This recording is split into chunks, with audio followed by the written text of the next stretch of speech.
मुल्क पर एक बादशाह हुकूमत करता था। उसका नाम खाकान था। उसके पास बहुत से काले हाथी थे, सफेद हाथी एक भी न था। जबकि पड़ोसी मुल्क के बादशाह के पास 5 सफेद हाथी थे और उसका मुल्क सफेद हाथियों के मुल्क के नाम से दूर दूर तक मशहूर था। खाकान की ख्वाहिश थी कि अपने पड़ोसी बादशाह से मिलने के लिए सफेद हाथी पर बैठकर जाए। उसने ऐलान करवाया था कि जो शिकारी बादशाह को सफेद हाथी लाकर देगा, उसको हाथी के वजन के बराबर अशर्फियां इनाम में दी जाएंगी। बहुत दिन गुजर गए, लेकिन कोई शख्स बादशाह के लिए सफेद हाथी न ला सका। बादशाह की रियाया में एक कुम्हार और एक धोबी भी रहते थे। कुम्हार अपने फन में बहुत माहिर था। वो बहुत खूबसूरत बर्तन बनाता था, लेकिन हद दर्जा सुस्त और काहिल था। कुम्हार के मुकाबले में धोबी बहुत मेहनती था।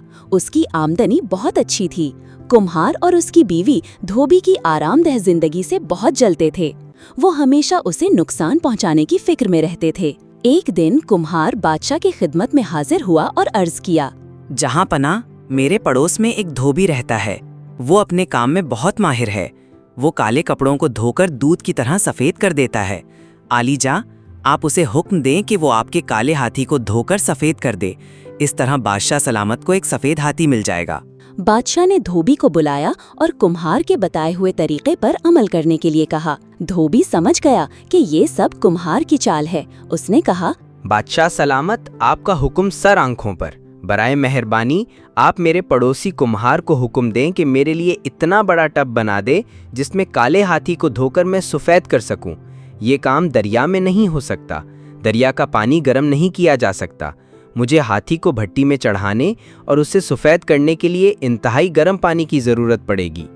अब बादशाह ने कुम्हार को हुक्म दिया, सुनो, तुम हाथी को नहलाने के लिए फौरन एक बड़ा टब बनाओ। कुम्हार और उसके खानदान को बहुत बड़ा टब तैयार करने में 3 माह लग गए। कई लोग उसे उठाकर बादशाह के दरबार तक लाए, लेकिन ये क्या, हाथी के पांव रखते ही टब टुकड़े टुकड़े हो गया। बादशाह ने कुम्हार को दूसरा टब बनाने का हुक्म दिया। कुम्हार ने बड़ी मेहनत से दूसरा मजबूत टब बनाया। उसे कई लोग मिलकर दरबार में लाए। टब में पानी भरा गया। धोबी ने उसके नीचे आग जलाई। हाथी को उसमें दाखिल किया गया, लेकिन ये टब भी काम न आया। इसका पैंदा इतना मोटा था कि आग की गर्मी पानी तक न पहुंच सकी।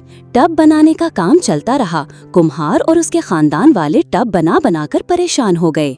एक दिन कुम्हार बादशाह सलामत को एक नया टब दिखा रहा था कि उतने में कई शिकारी दौड़ते हुए दरबार में दाखिल हुए। उन्होंने चिल्लाकर कहा, जहां पना, आपको फतह मुबारक हो। हमने आपके लिए एक सफेद हाथी पकड़ लिया।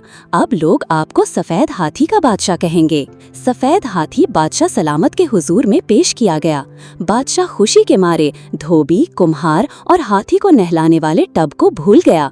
इस तरह कुम्हार की जान बची और धोबी ने भी खुदा का शुक्र अदा किया। प्यारे बच्चों, जलन और हसद इंसान को नुकसान में डाल देते हैं, जबकि मेहनत, ईमानदारी और सब्र करने वाला आखिर में सरखुरू होता है, और जो दूसरों के लिए गड्ढा खोदता है वो खुद ही उसमें गिरता है।